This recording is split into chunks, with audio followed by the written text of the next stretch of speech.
What's going on, nMo fans? This is Alex Lexus and the whole crew. We have Nelson Rios of Fighting Game League. We have D-Man for Life, The Mizzle, and On Your Knees here. So what we're going to be discussing today is the issue with Motorola. Now, most of you, this is part two to the solo video that I started off with. And I just wanted to kind of cover some things with the more nMo and Fighting Game League staff.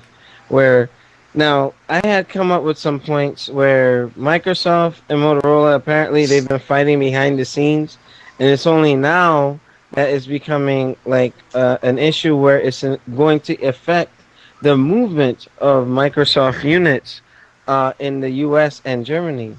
Now, here's the problem with this. Why didn't they just go for a lawsuit against Microsoft? Why are you trying to stop the movement of the units? That makes me wonder, like, what's the hidden agenda behind that? Apparently, they're asking for 7% of whatever proceeds of the systems and whatnot, but I think that's still a bit much for audio codec and soon to be texting from the 360 to computers or something of that nature. So I'm going to go to Nelson, On Your Knees, and Demizzle. So Nelson, what do you think about what's going on with Motorola versus Microsoft? Well, right now it's a big issue because this has been going on for several years now. It's just that just recently Motorola is now stepping up to the plate since they got bought up by Google, and they just want to take them down like permanently as like a whole, not just because of like the consoles itself, but they want to literally take them out because of a patent issue with Wi-Fi and also their mobile phone services that they try to use for like the Android and like iPhone services. But you honestly can't do that, and you can't sue them for like every other lawsuit out there. I mean, it's a video game industry. You have to take a different action based on it. So you're trying to cripple sales within yourself as a wireless company and try to cripple the sales as of Microsoft losing their own endorsement. And then you're just both going to be fucked in the end anyways, wasting money for no reason. Mm-hmm. So On Your Knees, what do you think about this little, spat going on between the companies? Yeah, this is just every day for technology companies. They're jockeying for position. I just read something just a moment ago where in Germany, Motorola lost a patent lawsuit against Microsoft for some type of texting. So they're just positioning. They're going to compare. All right, we got you in Germany. You got us in the U.S. Let's wipe these out. We'll have a fantastic day. This is par for the course for technology companies. So nothing's really going to happen. In this case, the decision was a recommendation. So the ITC, International Trade Commission, I think that's what it is, they have yet to rule on it. I doubt they're going to actually block the imports. It's probably either going to be settled out of court or they're going to do something else where they're going to get a much more percentage of what they want. So I'm not even worried about it, to be honest. This shit just happens every day with these companies. So yeah, just wait for the actual decisions to come down because most likely you're not even going to know what the deal is at the end of the day. Yeah. Oh my God. Demizzle, what are your thoughts? It's as Chris says, just saber rattling. Like, if you remember, the same situation happened a couple of years ago with Sony, with the ITC. I forget which company it was, but they infringed on some patent of I think it was the Rumble Pack. Yeah, the $192 million lawsuit that Sony lost. Nintendo and Microsoft paid up, but Sony wanted to fight it, and they ended up paying more than instead of just conceding and paying the guy royalties. But because originally the ITC recommendation was we want them to stop imports of all Sony PlayStation 3 because of this patent infringement, and they went to court, and it ended up being okay. The court said since they infringed on the patent, you're gonna owe this much money, but then Sony turned around and like, you know what, we're just gonna license it. So they paid the money, they paid the due the money, then they licensed it, and the issue was never heard from again. So. And not only that, do you remember when the PS3 launched? It didn't initially have Rumble support because of some crap that was going on with it. With this lawsuit, like Metal Gear Solid, Guns of the Patriots, that kind of ended up getting hit up pretty bad because it didn't have the rumble support, and then they added it later, and there was just all kinds of crap going on with that. But yeah, I hear what you're saying, but yeah, continue. Like, nothing will come of this, as Nelson even alluded to. Like, when the decision is rendered, like, unless we, like, go on some extremely obscure tech blog, won't know about it because the decision won't be made public. Mm-hmm. Like, Joe Average won't know about it. Joe Average won't care about it. Microsoft will still continue to ship systems around the world, and that'll be the end of it. So, case in point, Motorola is raising its stink for nothing, pretty much. I mean, I also alluded to a point where, had that been somebody else, and I'm thinking if it was either, I'm probably going to say if it was Sony, I think it would be handled completely different. I mean, considering what Sony is, how they produce all kinds of stuff, laptops, computers, TVs, things like that. And I'm sure Motorola and Sony have had to have some sort of partnership in developing things. So I'm almost certain that had it been another company in Microsoft's place right now, it wouldn't even have gone this far. It wouldn't even have been like a threat.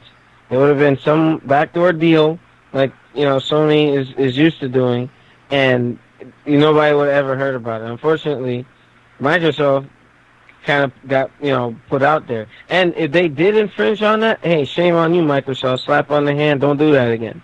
But these things should be there should be things in place where if your research or your R&D team is looking into these things, and hey, you know what, guys, I wouldn't use this if I were you. They're supposed to know these things beforehand. But you were saying, Diviso? That's the thing, though. Like, when you're researching and developing things, you don't have access to other companies' patents, so you have no idea of how they came up with something. Like, okay, Motorola has a Wi-Fi wireless system out there, but you don't know how they did it. So the guys that you work for may come up with the same way on their own, and they may unknowingly infringe on the patent. So when they put it out there, they don't know how Motorola did it until Motorola raises a stink about it. Mm-hmm. Okay, question for the group then.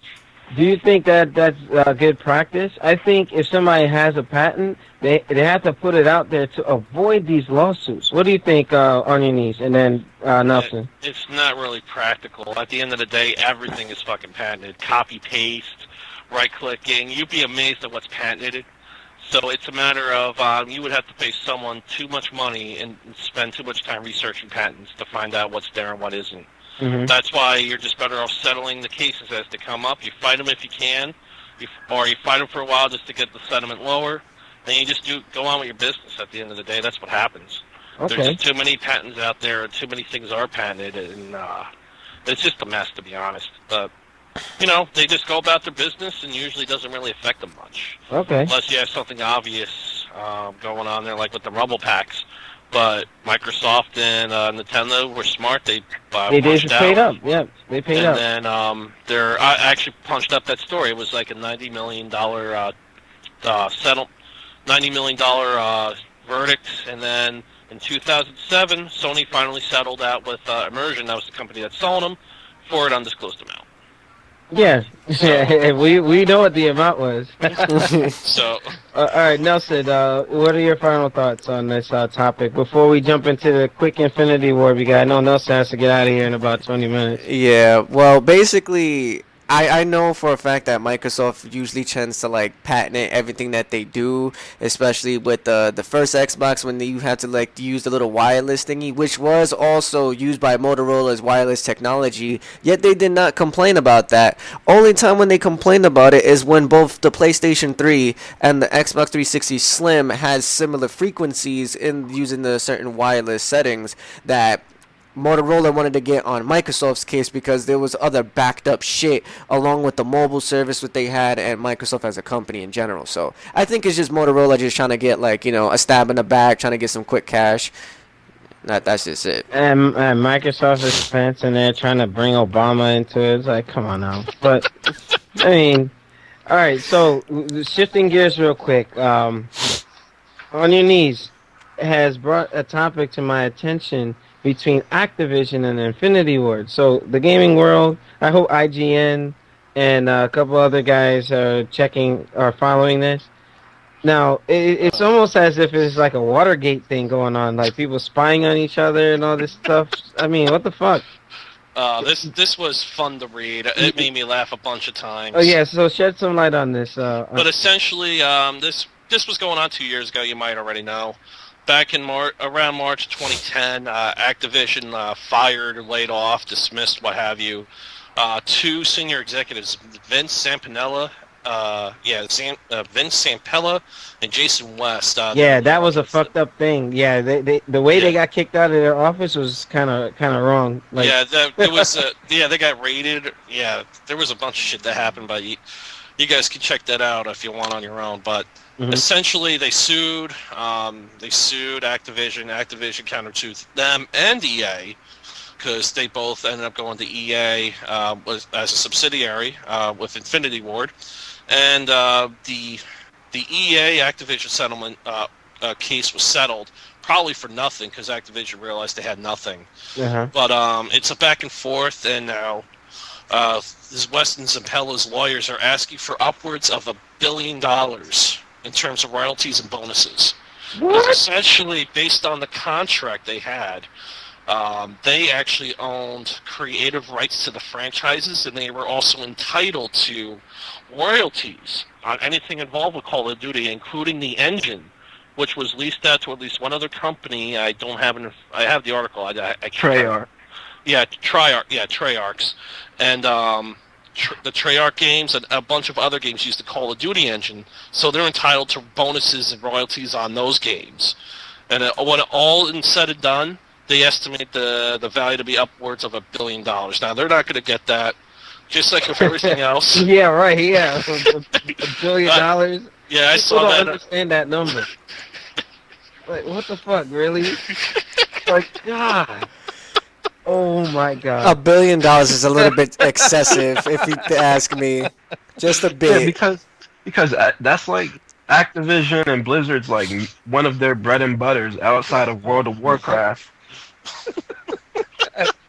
I'm sorry. NMO fans, Fighting Game League fans, I'm trying to be professional, but damn. I mean, and imagine if they did get their money, what it would do to both companies. Like, holy shit. I mean, Nelson, what are your thoughts? I'll go around the table. I honestly am just like speechless by the amount that they're asking for. Just They're not gonna get what the it. fuck? I mean, do they really think that like they're gonna get away with it due to all the engines and all the rights to all the Call of Duty games, especially from Treyarch and stuff like that? I mean, nah, that's a bit too much. I honestly don't know anything else to say about this topic, but $1 billion fucking dollars. Yo, I could understand if it was like 100,000. That's a reasonable price range, but $1 billion. Well, before everything, they're actually they initially sued for only $36 million for bonuses that they lost out on when they were fired. They were going to get the bonuses either within a month. That's not so from 36. Let me just go through the numbers real quick. This is just how funny it is. You're hearing this crap? Well, I don't think it's crap, to be honest. God. Yeah, there's let me see. They get additional $250 million in bonuses from let me see here. Call of Duty 3. Wow. 4. Okay, that's one. Another. Let me see. Further adding to the total is testimony from one of Activision's own experts that Modern Warfare 3 would have earned another $150 million at retail if Zampella and West had made it, as would have been a superior game than what was shipped. So there's another $150 million. $200 million for something else. IP-related costs for using other things. They also have... My head hurts. I can't. It's like, and on their knees would be like, and the list goes on. And I was like, no. Let's stop right there. I mean, damn. That's a lot in damages and lost wages, royalties. Wow. That's beyond me, the whole stuff that goes on behind the scenes.